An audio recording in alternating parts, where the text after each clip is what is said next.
Hi everyone, అందరికీ good morning. నేను మీ లక్ష్మణ్ సంతు. అందరూ బాగున్నారా? మేమైతే ఈరోజు లంచ్కి చేపలు పులుసు పెట్టుకుంటాం అన్నమాట.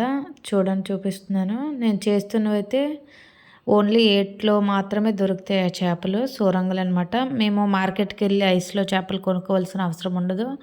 మాకైతే ఫ్రెష్ చేపలు దొరుకుతాయి. మా అత్తయ్య వాళ్ళు కానీ మా అమ్మ వాళ్ళు కానీ పంపిస్తారు.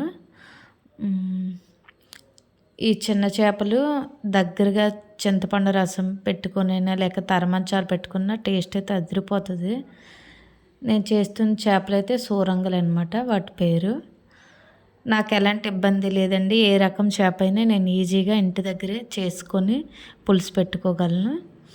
మార్కెట్కి వెళ్ళి చేయించుకోవడం అలాంటి ఇబ్బంది ఏం లేదు. నేను ఎలాంటి చేపలైనా ఈజీగా చేసుకుంటాను కత్తిపెట్టుతో.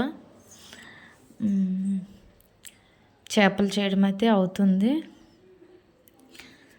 చేపలు చేయడం అయ్యాక వాటిని బాగా క్లీన్ చేసుకొని దానికి తగ్గట్టుగా అదిగోండి పసుపు, ఉప్పు, కారం దాని క్వాంటిటీ తగ్గట్టుగా వేసుకోవాలి.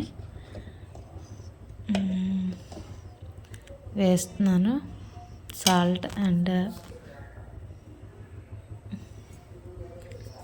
వాటిని బాగా వేసి మిక్స్ చేసి ఆనియన్స్ వేసుకుంటాను. మేమైతే ఇలాగనే చేపల పులుసు పెట్టుకుంటాం. కొంతమంది తాలింపులో కూడా పెట్టుకుంటారు.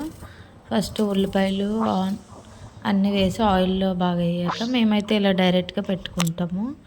నెక్స్ట్ టమాటో వేస్తాను.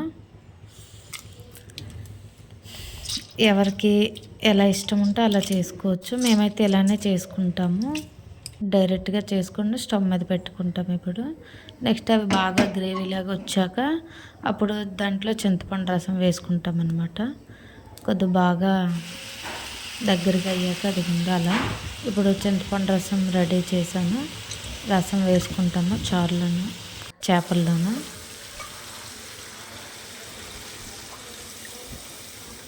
రసం కూడా వేసాను. ఇప్పుడు కొంచెం దగ్గరగా అయ్యాక మన దగ్గర గరం మసాలా కానీ ధనియాల పొడి కానీ ఉంటే వేసుకుంటే బాగుంటుంది టేస్ట్. నా దగ్గర ఉన్నాయండి, ప్యాకెట్స్ వేసుకున్నాను. చేపల చారులో ఇలా ఉల్లికాడలు కానీ ముల్లంగి దుంపలు కానీ వేసుకుంటే టేస్ట్ భలే ఉంటుంది. మేమైతే ఉల్లికాడలు వేసుకుంటాను. ఇప్పుడు సీజన్ కదా, అవి దొరుకుతాయి బాగా. ఏ సీజన్లో అవి టేస్ట్ చేస్తే బాగుంటుంది. నెక్స్ట్ సీజన్లో మరి దొరకవు కదా అవి. అలాగే నేను రైస్ కూడా పక్కనే ప్రిపేర్ చేస్తున్నాను. స్మెల్ అయితే అదిరిపోతుంది. బాగా మరిగాక లాస్ట్లో కొత్తిమీరతో ఫినిష్ చేస్తానన్నమాట. కొత్తిమీర కూడా వేసుకుంటున్నాను బాగా క్లీన్ చేసి.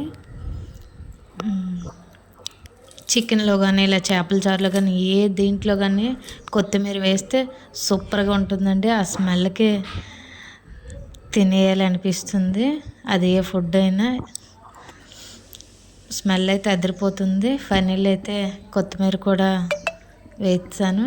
చారు కూడా ఫినిష్ అయిపోయినట్టే. కొంచెం లో ఫ్లేమ్లో పెట్టి స్టవ్ ఆఫ్ చేసేయడం అనమాట.